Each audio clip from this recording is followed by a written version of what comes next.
Hey everybody, welcome to the SkyLounge podcast, episode number 110. And as always, thank you so much for joining me today and listening in. If you are new, welcome and check out some of the other episodes on the page. All episodes are available on SoundCloud, iTunes, and Google Music, so make sure you are subscribed so you can get notified for a new episode every Tuesday. Make sure to follow me on YouTube, Instagram, Twitch, Twitter, and Facebook at the SkyLounge. Stalk me on Snapchat at DA13IG5UNGE. Let's get started. Okay, topic of the week. The putrid pestilence of population. Mini Los Angeles trip. I apologize, boys and girls. My voice is really fucked up. It's getting to that point of I might get sick in a day or two. I can feel my body betraying me. But let's talk about this topic of the week instead. Because listen, I got to get this shit out. All right, I got to get these episodes out. And boys and girls, let me start off by saying this. Los Angeles is fucking disgusting. Okay, it's fucking disgusting. And, you know, you might be sitting there asking yourself, but why did you go to LA if you're going to complain? Well, I'll tell you why. Business first. As always, boys and girls, we got to take care of business. I had to go to the consulate office of Korea, or Republic of, the fuck Democratic People of Korea. I don't know. Like, there's so many damn titles we have to use to specify which Korea, but I'm just going to say the consulate office of Korea in LA. Turns out my mom just had to, she was trying to renew her passport. That was the thought process, right? We didn't know we extended it a couple years ago, so it turns out she did the extension for 10 years. Didn't realize it. And we thought she had lost her passport, but turns out that it was at home all along.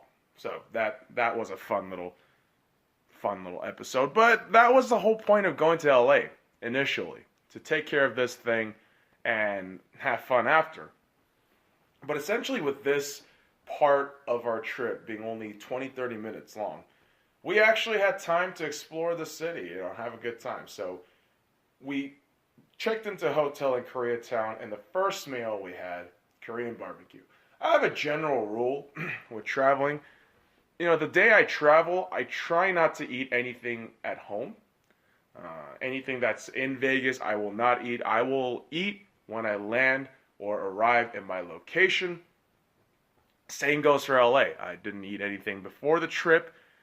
During the trip, on the way there, I didn't eat anything. But as soon as we take care of business, get everything done, hey, I'm all ready for food. And Korean barbecue is everywhere in Koreatown. And the specific place we went to, bad service, but bomb food. Which was also ruined by bad service towards the end.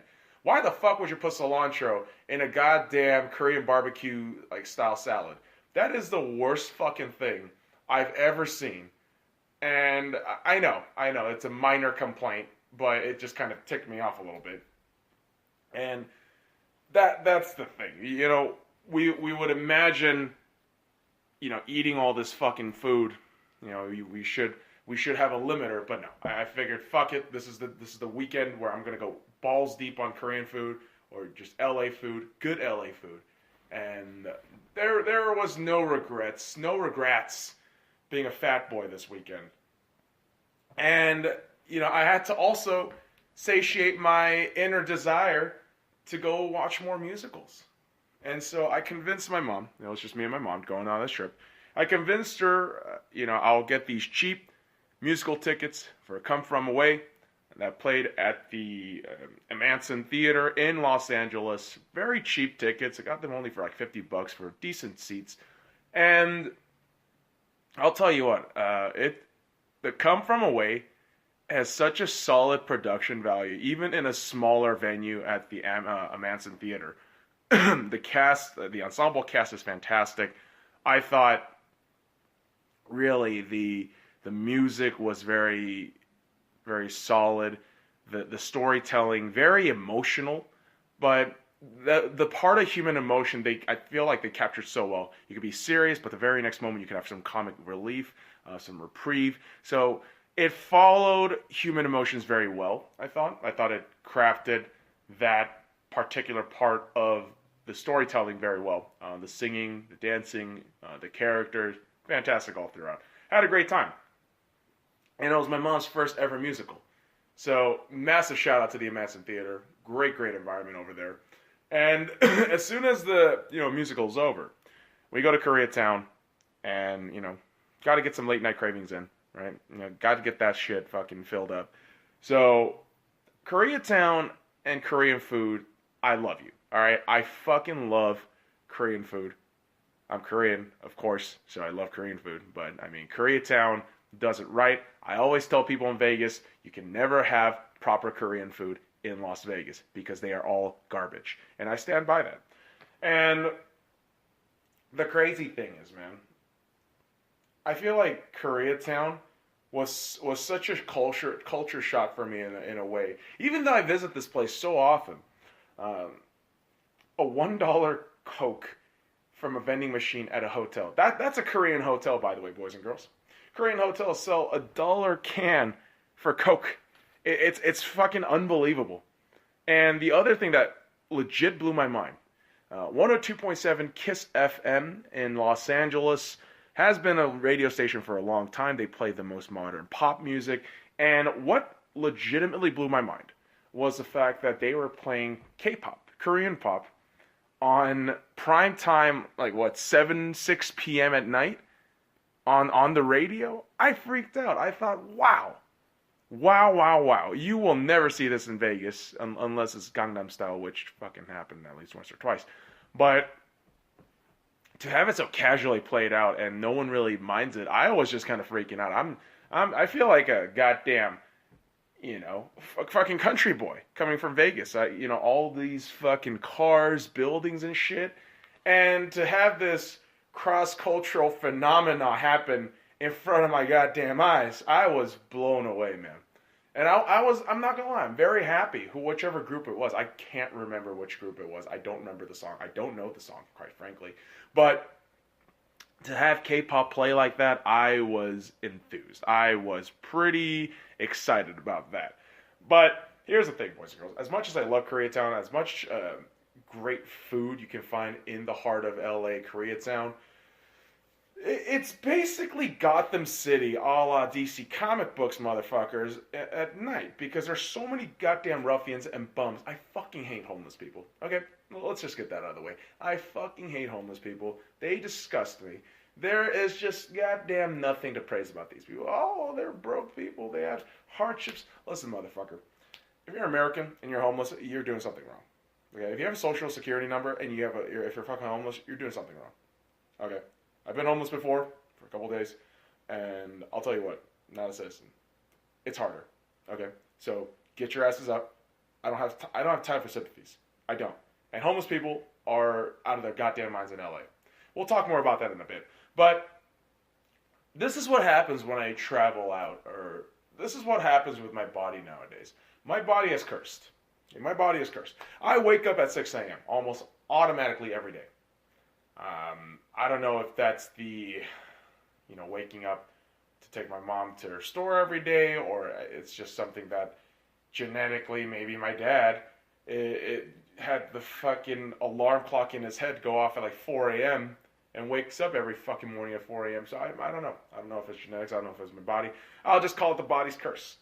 But wake up at 6 a.m. and luckily the Premier League was on and Arsenal was going to play at 7 a.m. So got to watch some Arsenal action. Got the win, and that felt really good. So got to really start the day off nice and easy.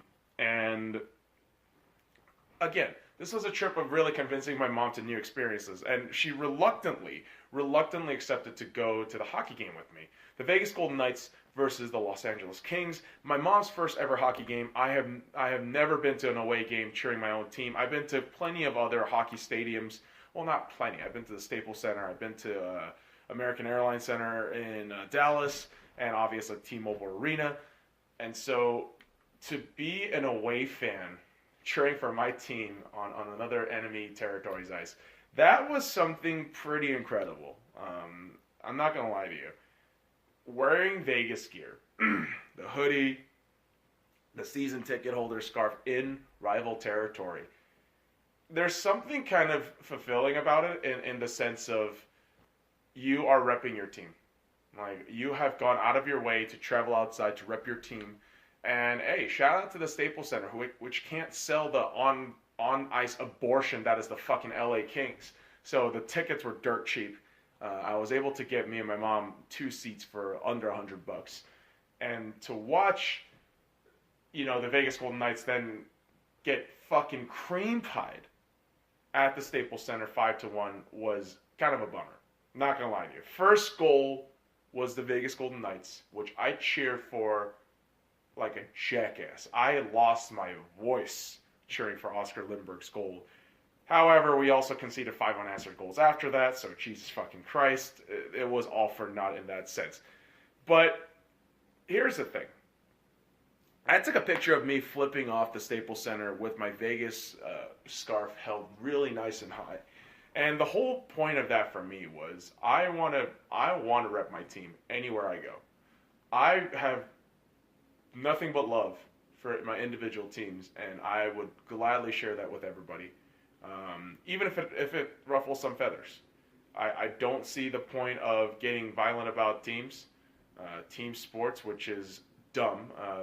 The male population tends to do that, and so do some of the female population. They're all fucking idiots. And my whole thing is it's just friendly banter. Those 60 minutes or however many minutes of actual athletic competition, you are enemies, but after that, it's just a sport. It's just a sport. There's so many other parts of life you can enjoy. So that's my whole philosophy when I do that. It's just for shits and giggles, and I do say, rivalries do go deep. I don't really care for LA, the LA Kings at least, and it's this weird oxymoronic balance of knowing the team is a rival, but also understanding that this is just a sport. Okay, so very, very weird, but that's my convoluted explanation of how much I enjoyed going to the away game. I would love to do it again, especially in LA, Arizona, or San Jose, somewhere nearby, and eventually Seattle. Once Seattle gets rolling in the NHL, definitely an excuse to go to Seattle, maybe watch a couple of games there, and hopefully some Seahawks action when I get the opportunity to go again. And so, I have to praise Koreatown once more, boys and girls. I really do.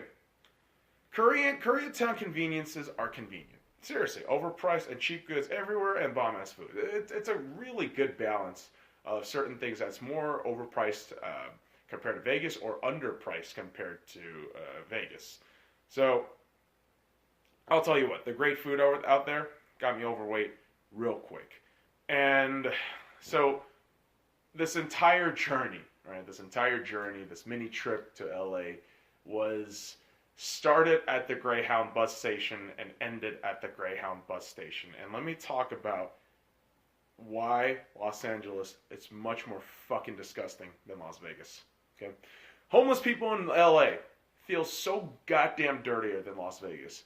I have never seen a homeless refuge in that sense of an entire city block filled with tents in Los Angeles. I have never seen that shit before.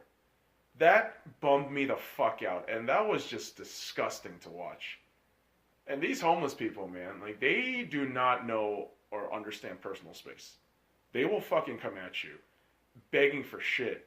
And I swear to you, man, I turn into this fucking dictator, Adolf Hitler shit when I see homeless people. Das ist not good! We must kill the fucking homeless! Relax. But there is that kind of, I don't know, I just get disgusted with homeless people. They just make me fucking sick. I don't know. I gotta figure that out. Why I think like that? But I just think lesser of them. They make me sick. I don't care if that makes me look like a bad person. They fucking homeless people make me goddamn sick. And LA is crawling with them. LA is practically crawling with homeless people. It's crazy. And I'll tell you another thing. And this goes beyond LA. Children need some goddamn mouth shutter. The same with dogs. You know those fucking canine mouth guards where you can't let the dog bite and shit? Children need that shit to shut the fuck up. There are goddamn pests. There are fucking pestilence children. Alright? Especially ill-mannered children. That speaks volumes about how terrible a parent is, but that's a piece of shit child. Shut your fucking kid up, alright? Don't have your fucking child cry in the middle of the fucking bus on a 5-hour bus ride that started at 7 p.m. and ended at 1 a.m. Do you really want to have your fucking child cry for 5 fucking hours? Slap your kid, do something, fuck you, alright? Fuck you and your stupid kid. God damn it. And if somebody ever listens to this and says, oh, his son's a terrible person, he wants to hit kids. Listen, child rearing has gone so soft over the years, and I would say one of the reasons why is people don't hit their kids. I'm not saying beat the shit out of your kids. I'm not saying that at all. Just a little spank or a little pinch. Like, just shut your fucking mouths, all right? Or educate your children to just behave yourselves when you're out in public. Is that so fucking hard? Like, a lot of these fucking parents allow children to do whatever they want, whenever they want, treating them like goddamn kings and queens when they are just going to be human beings that have to be ingratiated into society, whether they're at a young age or a later age. And they have to understand that the world isn't about them. But parents over-coddle their kids. And what happens to that, in essence, is you create these pieces of shit human beings, and they grow up to be pieces of shit. Why do you think the teenagers right now are absolutely horrendous little fuckers? It's because of the parents. Parents suck ass these days. Generally, parents suck ass. Shout out to my guy Buddha. Shout out to my brother Buddha, because he has raised his children very well. Young children, I haven't seen them in a minute though, but very well-disciplined young children. And the man understands that parenting is a process. It's not perfect. But you also have to maintain that discipline with the children. I just don't see the fucking chaos that a lot of these parents think it's going to work. And that's what I fucking saw all throughout my trip. Made me fucking sick. And the last thing about LA that I have to talk about, I know the second part wasn't really about LA, but here's the thing. Here's the thing, boys and girls, with LA. Short distances take fucking forever. 1 minute, like a 1 mile trip takes about 10 to 15 fucking minutes. I can't really exaggerate that shit. It's happened to me in LA when I was out there. And it's really because the infrastructure of that city is so fucked up. Remember Bill Burr said this on a podcast a long time ago. The way the city structure, the building plans in LA it's so out of whack. It is so terrible. It is absolutely terrible. And you begin to wonder, is there no money going back into the city? Is there no money pumping back into the city from anything? And the answer is essentially yes. Like the city is dirt poor. It is disgusting to walk across. And it's a crazy inconvenience at times when you're in LA, which is nuts. I like going to LA. I don't mind going to LA, but there are moments you're just thinking, oh my god, this city can't be real. It is a fucking disgusting place. And the best part about this trip was coming home. Okay, there's so much appreciation when you come home after a long trip, after kind of a winded trip, really. Coming home to the puppies, especially, it's the best. The puppies were more or less alone for 40 to 45 hours, and puppies were excited. And now hopefully they don't have any weird abandonment issues after that trip. But it always feels good to be home. I'm a homebody. I love staying at home. Generally, I try not to go out, but you go out for a trip like that, you come back home, there's more appreciation and love for what your home is, what your home represents, comfortability, safety, stability, all that shit. And you do need to travel. I will say that you do need to travel, but also appreciate once you come back home, what you have, how much you have, and really you're lucky to be part of life. All right. And I know that sounds all hippy dippy and shit. I could blame that on the NyQuil that I just ingested because I might be potentially sick. But hey, what a fun LA trip. So ultimately, guys, LA grosses me out, despite how much fucking great shit is in it, especially in the food. I mean, it is a fucking nightmare at times in LA. Really is. Ugh. All right, guys, it's some South time. Remember, guys, all game and match reviews are on the YouTube page at the SkyLounge, so make sure you are fucking, subscribe so you can check that shit out. Go subscribe at the SkyLounge on YouTube right now, motherfuckers. God damn. Because we got to talk about some Arsenal shit. Premier League week number 16 versus Huddersfield Town, December 8th, with a 1-0 win. Highlights, Lucas Torreira. Torreira cycle. If you don't know what I'm talking about, go anywhere. Type Arsenal versus Huddersfield Town, or just type in Lucas Torreira bicycle kick. That's all I'm going to say. Lucas Torreira. I love this guy. Lucas Torreira. This week's take for Arsenal. Lucas Torreira. Is there really anything else to say? Lucas Torreira. Well, also, Rob Holding is out for 6 to 9 months. God damn it. Speedy recovery for you, bud. And hopefully you come back to us stronger than ever. Best of luck to you, my friend. Hopefully Rob Holding does get better. But Lucas Torreira. Next week, Lucas Torreira. Okay? Because we got the Europa League round, group stage round number 6. I don't care. We've won this. We're going to play all the youngsters this Thursday. I don't really give a shit right now. The Premier League is actually important. Week number 17 at Southampton on December 16th on Sunday. Southampton is very tricky to play against on December. I have seen this so many times with Arsenal, so we have to make sure, despite all the injuries that seem to be just happening, coincidentally, all in December, we got to push forth. We got to stay true to our form. We got to keep this unbeaten run going. I believe we're 20 or 21 matches unbeaten. 20 matches unbeaten, if I'm not mistaken. So let's extend that as long as we can. And maybe just end the calendar year unbeaten. That'd be fun. That'd be really fun if we can do that. Now, other football news in general, guys. The 2019 Women's World Cup draw, group stage draw has been officially announced. Go on FIFA. Go check that shit out. I actually haven't taken a look at it. But I'll tell you what. The USA is going to win the World Cup. Can it happen? Can it back-to-back happen? Perhaps. I just think the USA has a very dominant women's team. They have been dominant for years at this point. But I could definitely see England, France, and Germany kind of going for that crown. I'm telling you. But the USA is dominant in women's national soccer. It's unbelievable. So best of luck to the ladies in the red, white, and blue this upcoming summer in 2019.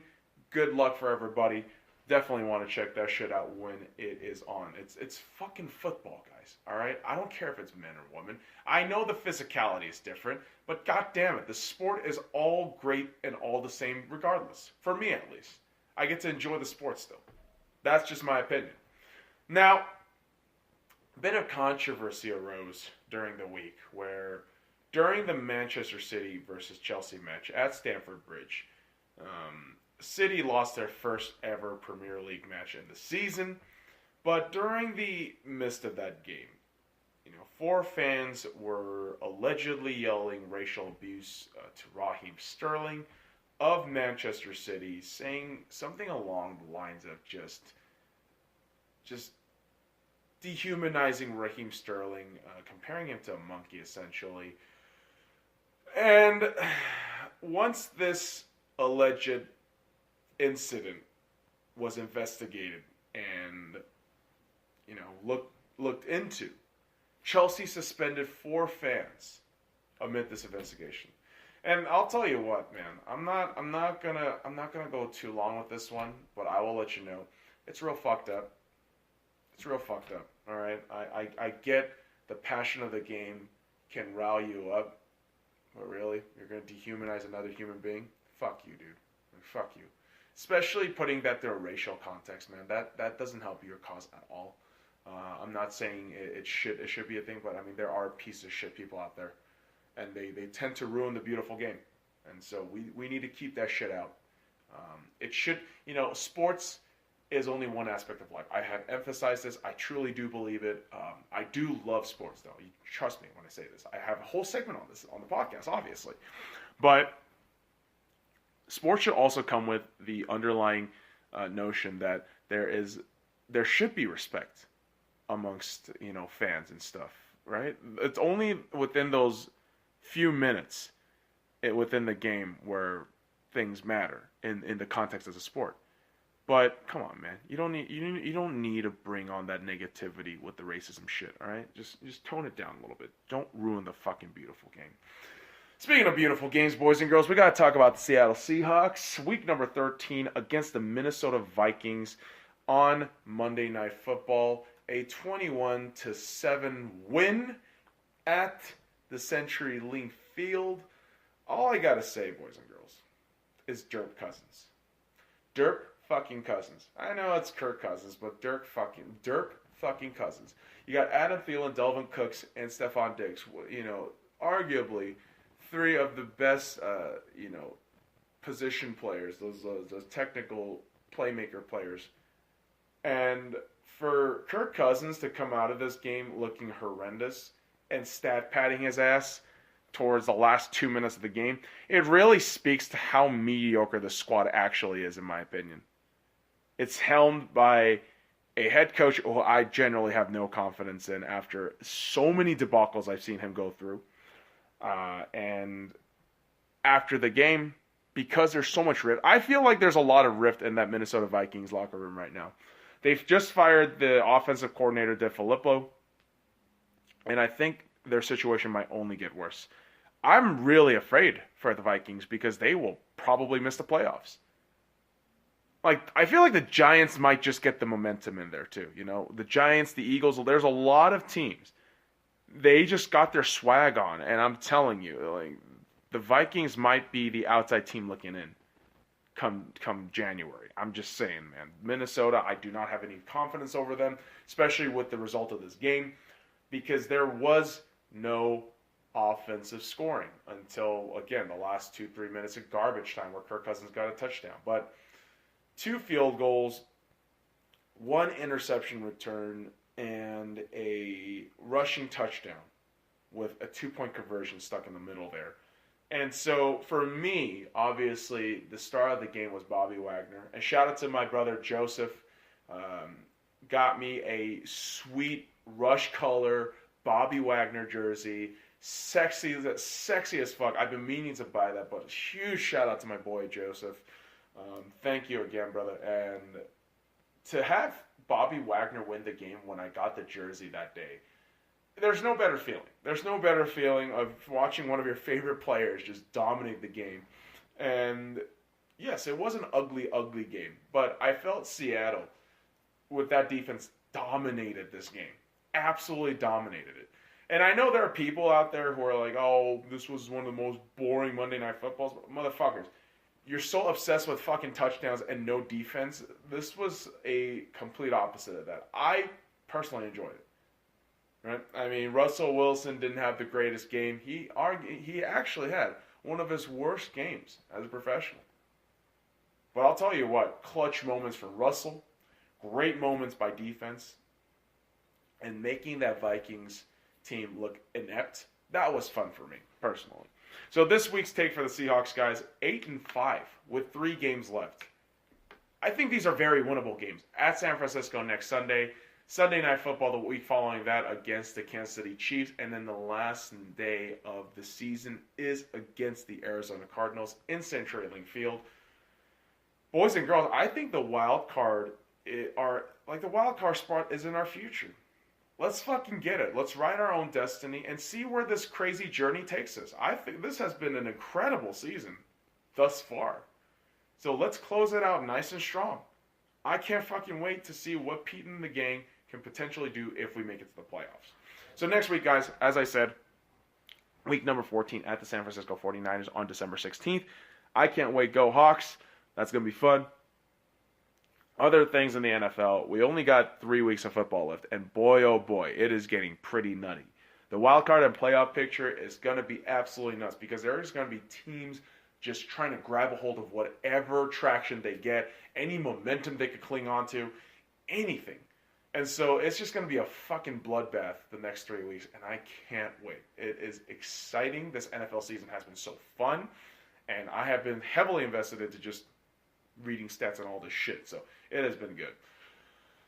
However, one team that has been kind of not enjoying the ride of the season is the Oakland Raiders. So let's talk about the Oakland Raiders. The tank team, all right? They are the tank of tanks. You fire the GM who basically found you Amari Cooper and Khalil Mack, and now the city of Oakland is suing the Raiders for their move to Las Vegas. I mean, short-sighted and greedy ownership will do that for you. And to be quite frank, I don't give a shit that this team is coming to Vegas. I really don't care. I'm a Seattle Seahawks fan through and through. I would imagine, yes, potentially this team can boost the economics of Vegas, but only marginally, I would imagine. And it's because it's already a tourism city. Football is just going to be one small aspect of the city. It's not the be-all, end-all. And my whole thing is the traffic's going to be nuts once the fucking team is in. That's going to be a headache and a half, driving away from goddamn civilization to go to my goddamn house.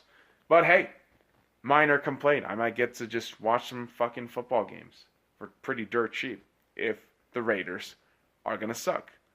Which I don't think they will. Once they get to Vegas, I think they'll have all the draft picks, they'll have all the moves, they'll have the fucking stadium. They'll probably play pretty well.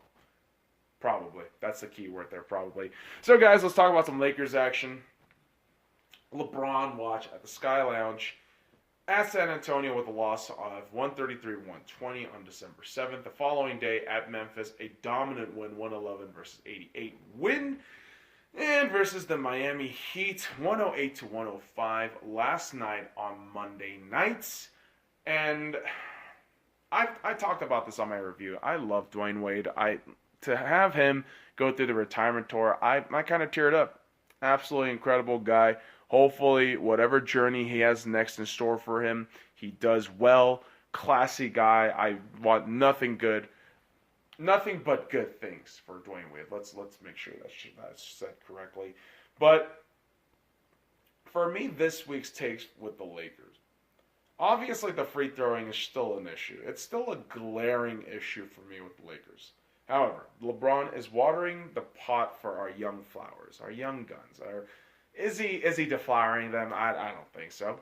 That kind of has a very negative connotation to it, but I feel like he's watering the plants of the beautiful plants that's going to be Lonzo, Kyle Kuzma, Josh Hart, potentially Moritz Wagner, and S.C.Y Mikhailuk. So we're going to see how that turns out.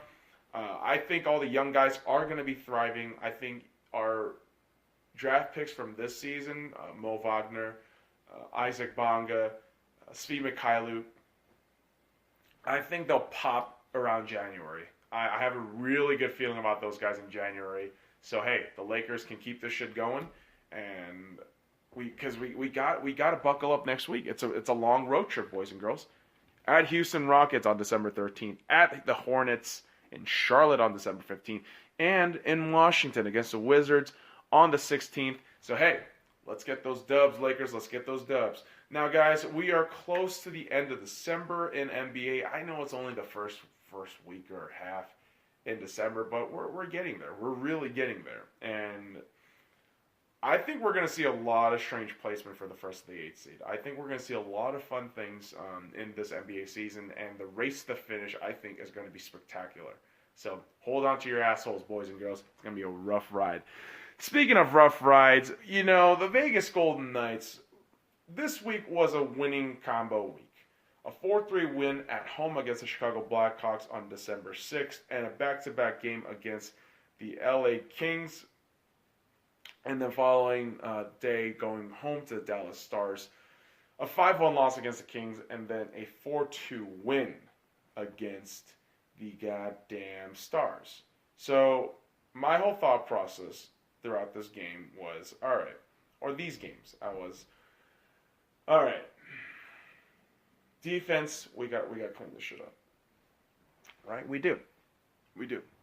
And that's not just the embarrassing loss in LA, which I got to witness myself.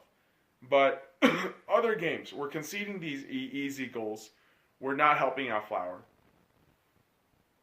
And we just got to be smarter about some of the plays we're making. And, we got a long road trip ahead of us for Vegas. So we got to make sure we address these blemishes, try to work it out of our game, puck possession, limiting turnover, and helping our goaltender. And hey, hopefully by keeping up with that, we get some nice wins along the way on the road. this is going to be a crucial road trip, boys and girls. So Vegas has to come out of this one alive. And the other curious part that I do want to mention, Malcolm Subban is the second back-to-back that he didn't start. I think he's as good as gone. I think by January, or that trade deadline, I think Malcolm Subban is going to be gone. And don't be surprised if we get a good depth roster player from that trade and we bring up a guy like Oscar Dansk or Max Lagacé as backup. I think Dansk would be fantastic. He obviously had our first ever Golden Knights shutout in Golden Knights history against the Colorado Avalanche, I believe just last year with a 6-0 or 7-0 win. But hey, it's going to be interesting to see how our roster moves with a lot of things that could happen. Obviously, Stastny coming back in, Reed Duke introduced to the lineup. So we're going to see how things turn out. But for Vegas, like I said, they're going to be at the East Coast. New York Islanders on December 12th. The New Jersey Devils on December 14th. New York Rangers on December 16th. And December 17th against the Columbus Blue Jackets. So go Knights, go. Let's get some wins. Let's have a great road record in these next 4 games. All right, guys. Interesting storylines going on in the NHL right now. Did you know the Calgary Flames are at the top of the Pacific Division? Did you guys know that? I didn't. And wow. All I can say is wow. They looked abjectly poor when the season started, but they have found their groove. They found their rhythm. And it's looking really interesting. I think also Alexander Ovechkin may be the highest goal scorer this season. I truly do believe that. At age, 33, 34, this guy is a dominant figure, and he is going to score, I think 35, 40 goals before the end of the calendar year. He just scored a hat trick today, dude. Like, what the fuck? Like, this guy is unbelievable. I can't even hate on him. Like, he won the cup in our home. I can't even hate on the guy. He is just unbelievable. And kudos to Alex Ovechkin because he has been dominant for years. Years. So, good on him. And let's talk about some more butthurt fans because we talk about butthurt fans all the time. The butthurt internet fans are already raging at the potential draft boost Seattle will take advantage of just like Las Vegas did. Good. Do what you can to fucking win. That's the whole point of goddamn the draft, especially an expansion draft. You're paying $650 million as a buy-in for your fucking team. You're going to invest more money into the arena building. I mean, come on, dude. Okay, of course. Understand what you're going to get or what product you're going to put on the ice. Absolutely. Take advantage of that draft. Do what you can. All these butthurt fucking fans. Dude, you guys, fuck you. If you're part of a losing cult, if you cheer for a team with a losing culture, that's on you, buddy. You're stuck with that fucking team unless you're a goddamn pussyfooting goddamn fair weather bitch that has to go back and forth with teams. Fuck those people. But hey, sports has all these fucking losers following that shit too. So it's a fair balance. Now, I got to talk about the Dodgers a little bit, boys and girls. The murmurs and whispers of free agency is very interesting. Bryce Harper, I believe, should come to LA. And come to the Vegas Golden Knights game.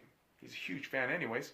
So every fucking weekend, he could just come over, watch the Vegas Golden Knights, go play some Dodgers baseball, get some win, and hopefully get to the goddamn World Series. So come to LA, Bryce. I'm going to start this campaign here first. Come to LA, Bryce. Bryce Harper, come to LA. It's going to be a great time. Remember, guys, all weekly writing is in the links in the description below. Check that shit out. Weekly writing number 44, romance, home. Another reflection piece on my thought on traveling, romance, because I have a very positive emotional experience, almost a reminiscent feeling with traveling at times, really traveling anywhere. And I wanted to reflect that and write that in the weekly writing. Very short, but I just wanted to just put my feelings out there about traveling. Now, weekly film number 44. This was interesting. 3 films all at once. The Lord of the Rings trilogy. The Fellowship of the Ring, The Two Towers, and Return of the King. All 3 movies. The extended edition. The plot is very simple. A ring of great power must be destroyed to prevent the end of days in Middle-earth. Very simple plot line. But it's that overarching plot that drives the 3 movies, but it's all the intricate plot points that come with the depth of character and storytelling. This movie series, this movie trilogy is unbelievable. right? It's such a simple plot, but all the plot lines, all the intrigues, it just makes the story that much better. It makes the task of getting that ring destroyed all the more daunting, all the more heavier, all the more reason you should get invested into the journey of these characters. And an ensemble cast, and when we're talking about character, an ensemble cast who make the film so much enjoyable because they add so much depth and realism to the world. I mean, Lord, let's read off some of the stars here. Viggo Mortensen, Sir Ian McKellen, Elijah Woods, Sean Astin, Orlando Bloom, Hugo Weaving, Liv Tyler, Ian Holmes, Sean Bean, Dominic Monaghan, Billy Boyd, John Rhys Davis, Kate Blanchett, a beautiful, beautiful woman, by the way, Christopher Lee, and the king himself, Andy Serkis. I gotta talk about Andy Serkis, boys and girls. This man is someone who I always praise as an actor, as a performer in Hollywood. This guy is one of the most underappreciated actors, I feel.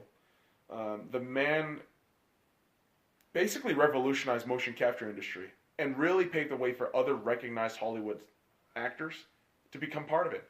He really is the be-all, end-all of motion capture. He is unbelievable. He's done Caesar for the Planet of the Apes new trilogy series, obviously, playing Gollum / Smeagol in the Lord of the Rings and the Hobbit series. The guy is just phenomenal. I got nothing but praise for Andy Serkis, and these characters make it so real. They make it feel so real. And you're watching these movies and you're thinking, wow, this world feels legitimate. It feels palpable. It feels like it's lived in. And that goes to the genius of Peter Jackson, because he's able to not only the visual effects and the special effects, but shooting on location in New Zealand, making these points of scenery beautiful and so real, to pour in all that time and effort. I mean, these films really push the boundaries of what an epic action movie can and should be. And this is what I really say, man. From the motion capture performance of Andy Serkis as Gollum, to the Wraiths flying in backdrop of some part of Middle Earth, or having one of the most, some of the most mind-blowing battle scenes in all of film, really. Peter Jackson really does capture that mad scientist genius with this film trilogy. I mean, I can name the three critical battles, right, of the Lord of the Rings series, especially in the films here. The Battle of Minas Tirith, Battle of Helm's Deep, or the Battle of Mordor. They're just gorgeous scenes. They are absolutely gorgeous. The backdrop of what they can put on the screen, phenomenal. Even including the fact, if we talk about the extended trilogy, which pretty much came all in its completion in 2004, 2005, 3, whatever the case. After more than a decade, this movie still looks amazing. Like, some of the special effects is much better than the goddamn Hobbits. Like, I don't know how the Hobbits depreciated in value. I don't know what fucking weird magic Peter Jackson used for that shit, but this Lord of the Rings trilogy is unquestionably his best work. It is untouchable. This is unbelievably good. And it's only helped further because of the music. Howard Shore creates an iconic soundtrack that has set itself apart from a lot of other soundtracks out there. I can really only name John Williams with the Harry Potter series, or the Star Wars series, or the Indiana Jones series, that has really a signature mark. But the Lord of the Rings, Howard Shore, unreal. I mean, the culmination of all these parts to make this film series is crazy to think about. It's so much work. And with a nearly 12-hour combined running time, there's also a making of or behind the scenes documentary that goes along with it in the extended trilogy box set for the Blu-ray. 30 plus hours of documentary, and I would absolutely recommend that to anybody who is interested in filmmaking, or just appreciating what world Peter Jackson created from J.R.R. Tolkien's The Lord of the Rings stories, and I just don't know, dude. This movie is incredible. This film series is absolutely incredible. Samwise Gamgee, another miscellaneous thing I want to shout out here. Samwise Gamgee is the best character. I'm going to make an over analysis paralysis video talking about that real soon. Samwise Gamgee is the absolute OG. He is the fucking best. And let's move on to the actual review of this movie. 10 out of 10. And the reason why I always rate this as a trilogy is because the scope of those three movies have to be looked at as one. Because it's epic. I feel like rating it one by one doesn't do the movie series any service. The Lord of the Rings trilogy is a brilliant masterpiece that can only be fully appreciated bearing through the 12 hours of film. I get it. It's long. But hey, it's fucking worth it. Like, it really is worth every single fucking minute of watching that trilogy. I absolutely think so.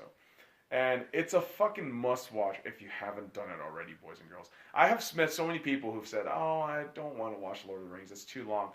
Dude, I've seen you fucking people go through goddamn Snapchat and Instagram meaninglessly. That's a bigger fucking waste of time. You accumulate that within an hour or within a day or within a fucking week or a month. That's 3 fucking LOTR runs that you could do. Quit your fucking bitching about how long it is. Maybe make a better habit of what you fucking do throughout the day instead of looking at your stupid fucking phone like a goddamn moron. Jesus, that was angry, but hey, I gotta let my fucking opinions out, alright? It's like farts. You can't hold that shit in. And speaking of, not holding shit in, emotions run high because the album of the week this week, Skins by XXXTentacion. We could just refer to him as X from here on out. The Post-Mortem album. I had to take a look. I really dig X's sound. And it's a very raw album that keeps it neat and tidy in terms of production. Very simplified. And it's much to X's style. I mean, we've seen a lot of his work. His body of work is set at this point. And we've seen why people gravitate towards the sound. It's a very simplistic, it's a very efficient method of production. But his voice, his energy, his emotion just pours out, and you can feel it, you can sense it, and that's what distinguishes it. And despite death, X's music has really transcended beyond his life. It's a weird way to say it, but I absolutely stand by it. The way he can capture emotion, the way he can bottle human feeling as a sound, as a track, is pretty special. And I pick favorite tracks. I pick med tracks, but X's albums are always an emotional journey, right? It's always an emotional roller coaster that you have to ride through. And to say there's a bad track or a great track, it's hard to put. But when you just listen to music, you want to hear the stuff that sounds good, the stuff that doesn't sound good, whatever. So if I had to pick a favorite track, 1 Minute featuring Kanye West. Is it because of Kanye? Perhaps. Honestly, it was either this or I Don't Let Go, or the last track in the album, What Are You Afraid Of? I like those both. But something about X doing a screamo track with solid instrumentals, again, simple but impactful, along with Kanye's rapping, is so fucking dope. There's something really, really just... I don't know what the right word is, man. There's something just so organic about X's songs, man. It just feels good to listen to. Even though it's depressing, it just feels real. Feels real. And so this is why the med track for me had to be Train Food. It's alright, but it's just not the best one. I didn't feel a lot of feelings with it. And I think the stronger emotions you feel with X's songs, the better track it is for you. And that's all subjective. This is all subjective shit. So, fun tidbit here. 19 minutes for 10 tracks.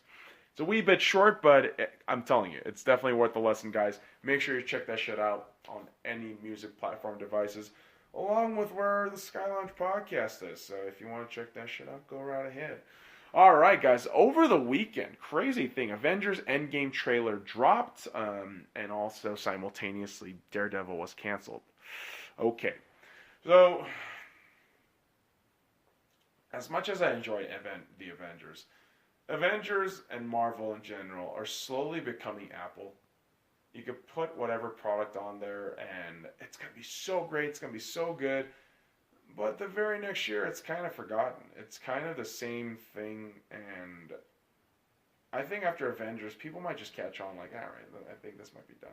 I could be wrong, though. I could be very wrong, and I have enjoyed every one of these films that have come out in sequence. I mean, yes, there have been some rough ones, but it's been really fun. But Marvel's getting to this point of feeling like Apple. Getting a product pushed out, people falling in love with it, and the very next year something new comes out and people forget all about the previous one. I feel like this happens all the time. It's just they churn products out so efficiently, but it feels you leaving hollow and emptied in a way, a lot of these films.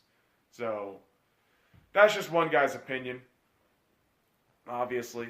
And when we talk about opinions, we got to make sure that opinions are farts. You don't have to smell them. You just fucking walk away and ignore the shit altogether. And this is the advice I want to give to people on Twitter, but they're all about raging. They're all about just being perpetually angry and just perpetually just small-dicked. And people love to fucking get on people's ass. And this is why we got to talk about Kevin Hart and the Oscars. Kevin Hart steps down as Oscar host for homophobic tweets from 10 years ago. Really? Really? We're gonna fucking witch hunt people for what they said 10 years ago?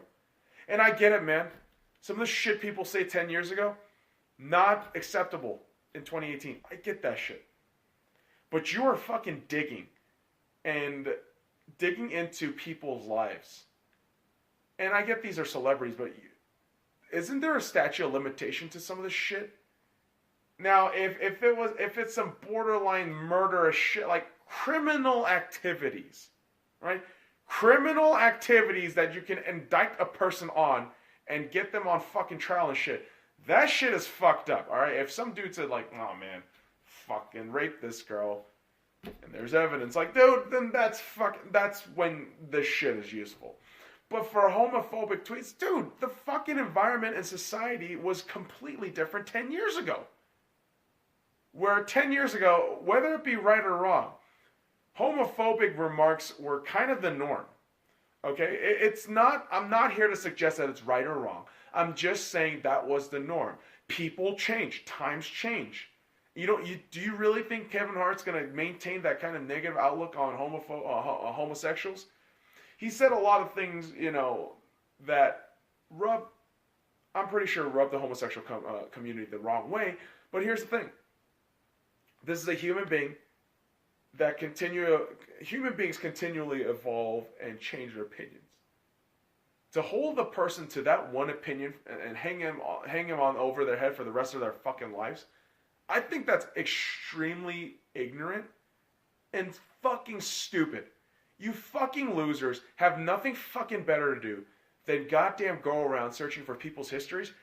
People who fucking do that, all of you fuckers who do that, you guys are fucking losers. I hope 10 years from now, all the shit I said comes back, and whatever the case may be, I don't fucking care. Okay? Because what I say and what you say as a human being, you should hold true at that present moment. Now, if you change over time, if you change your opinions over time, I think that's perfectly fine. That's perfectly fine. As long as it's not some crime. What do I always say on this fucking channel, boys and girls? What do I always say on the fucking podcast? What do I say on any fucking thing on philosophy? No rape or murder. As long as we're on that, I think we're good. Opinions change. People change. Fuck you otherwise if you don't think that. If you gotta hold this shit to a fucking standard, oh, this person's evil because he said this one thing 10 years ago. You are a fucking loser. Get a fucking life, you fucking losers. Jesus fucking Christ. Next week, guys. Squeeze in the middle. Smack dab in the middle. I mean, does anybody remember that Chips Ahoy commercial? I mean, I do. It was years ago. But, I have to decompress after ranting like that somehow, while remembering obscure commercials from my childhood. All right, folks. Thank you so much for joining me this week. Make sure you are subscribed on SoundCloud, iTunes, and Google Music for a new episode every Tuesday. Make sure to follow me on YouTube, Instagram, Twitch, Twitter, and Facebook. Stalk me on Snapchat at DA13IG5UNG. Now fuck off.